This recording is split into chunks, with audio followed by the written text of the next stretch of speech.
Hello mga Suki Loves! Nakikita niyo po, ang dami kong ginagawang lemon. Ini-slice pala na lime. Lime po ito para siyang kalamansi. Yan. Ginagawa po itong suka. Ginagawa siyang i-juice ko po muna siya and then gagawin ko po siyang suka. Binibilad po siya sa araw. Dito po Suki Loves sa Middle East. Lahat po ng prutas or mga ganito or gulay, maraming paraan, huwag lang maitapon. Marami siyang pwedeng gawin. Yan. Katulad nito, 'di ba sa Pilipinas, mostly lalo sa probinsya nalalaglag lang. Oh, nakita ko kasi yun doon sa amin sa probinsya, yung mga kalamansi na hihinog lang tapos nalalaglag lang, tapos nasasayang lang. Dito po, ito ginagawang juice, titimplahan, din gagawing suka, binibilad po siya sa araw. Ganito po ang pakinabang ng lime juice dito. Ayan, kita nyo? Oh, di ba ang dami, ang laki ng palanggana ko.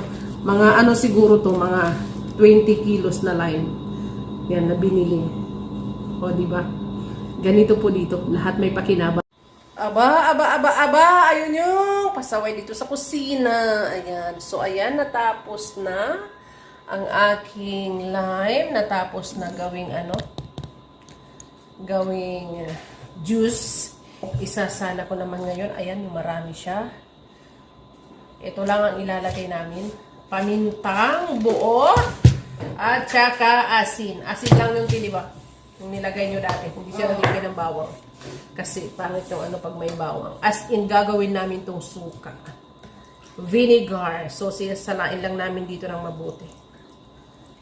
Kasi, para walang yung mga part hindi siya masama. Yan. Ay, kabayo. Nasa video na ang kabayo. Ay, Diyos ko. Kabayo na walang buntot. Ayan. So, yung mga walang idea dyan, sa mga kalamansi nyo na tinatapon lang, alams na. Gayahin nyo ang ginagawa namin. Ibigay nyo lang sa akin. Sabi ng kasama ko dito, pinsan ko, ibigay nyo daw sa kanya yung mga kalamansi nyo nabubulok nandyan na siya sa Pilipinas. Mukhang mang-i-scam pa ng kalamansi. Ay, nalaglag na. Asan na yung ko pala? Hi! Hi, buhay! Oh, magdami.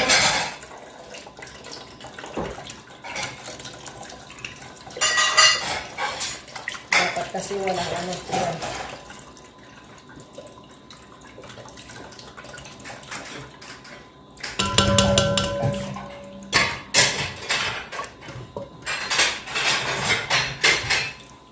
Hindi masama yung mga niya. Tawag doon? Yarog, kumbaga, tayo na Tagalog lang. Hindi ko alam kung anong tawag yan. Asate. Yan. And then, open ko lang ulit.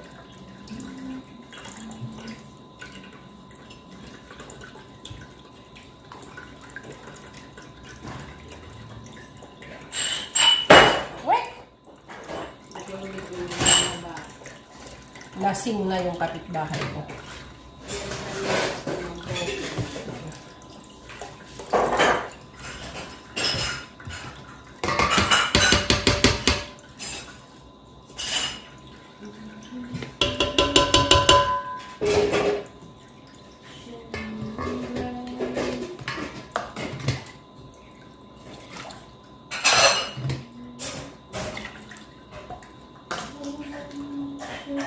Hapde sa kamay. Yan, nakikita nyo na, tumutulo na siya. Para lahat ng niya, nandito talaga sa Malinis naman yung tela na ginawa namin. Yung kudra ni Bossy. Yung nilalagay sa ulo ng mga Arab. Ito yung ginawa namin ng sala para kilo.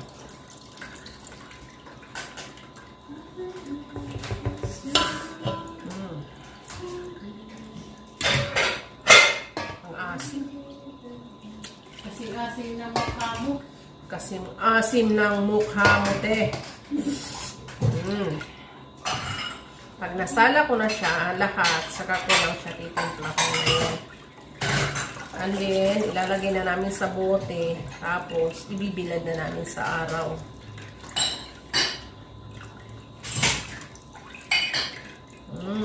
Ng asin. Dapat dito maasim. Hindi siya dapat maalat. Maalat. Maasim talaga siya. Tapos, eto, paminta.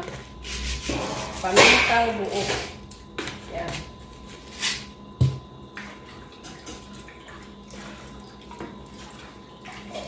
Tapos, ibibilad po ito sa araw. Hanggang sa maging suka na siya. Asin.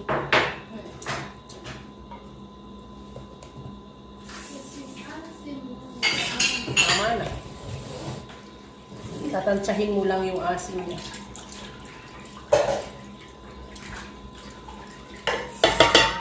Tapos, itatakal ko na dito. Taran!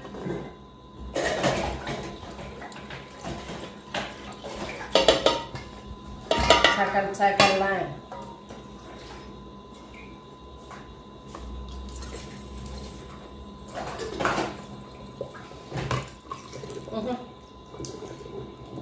Pak.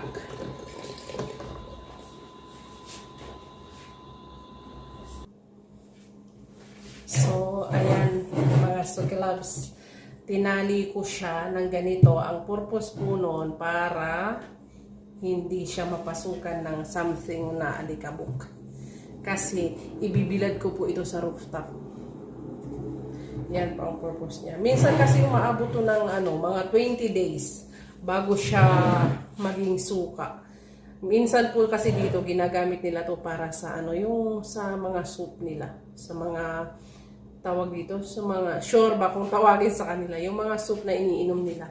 Ito po yung mga nilalagay nila. 'Di ba sa atin minsan umiinom tayo ng soup, minsan nilalagay natin kalamansi or toyo. Dito sa kanila, ito po ang nilalagay nila. Ayan. Nilagyan ko siya ng paminta, ng asin. Ito na po yung aking balat ng live. Dry na po siya. Ayan. Matigas na rin po siya. So, gigilingin ko na po para ma-preserve ko na sa freezer. Dapat po, ganito lang siya. Golden brown. Ayan. Brown po siya. Kung gusto mo naman yung dry na dry siya talaga, yung mabilis maging dry, ilalagay mo lang siya sa oven. Parang i-bake mo lang siya para siyang cake, para maging brown. Yan. May pakinabang po talaga dito ang mga ganitong bagay. Ito po is iniinom din po nila pagka may mga kabag sila. Pinakukuluan po nila ito, ginagawa nilang tsaa. Pagka may mga kabag po sila, ganun po ang ginagawa nila. So malaki po talaga ang benefits po dito. Ito naman ngayon, dahil dry na siya, gigilingin ko na po. Ayan na po, tapos na siya. Ayan. See? Ganyan lang. Ang bango niya. Ito yung gustong-gusto ng mga amo ko. Yung pag nilalagay mo sa foods nila, yung may amoy talaga yung balat ng lime. Kasi sa supermarket, yung mga may nabibili na ganito, kaya nga lang, na siya yung wala ng amoy. Ito, bongga talaga. Mabango. Hanggang doon sa labas na, sabi ng amo ko, anong ginagawa mo? Nag-ano ka ng lemon, no? Sabi ko, nagigiling ka ng lemon, no? Sabi ko, sabi niya, ang bango. Hanggang doon sa labas. Maamoy talaga siya. Grabe. So, ito na po siya. Oh, may pang-stock na ako. Nilagay ko sa freezer.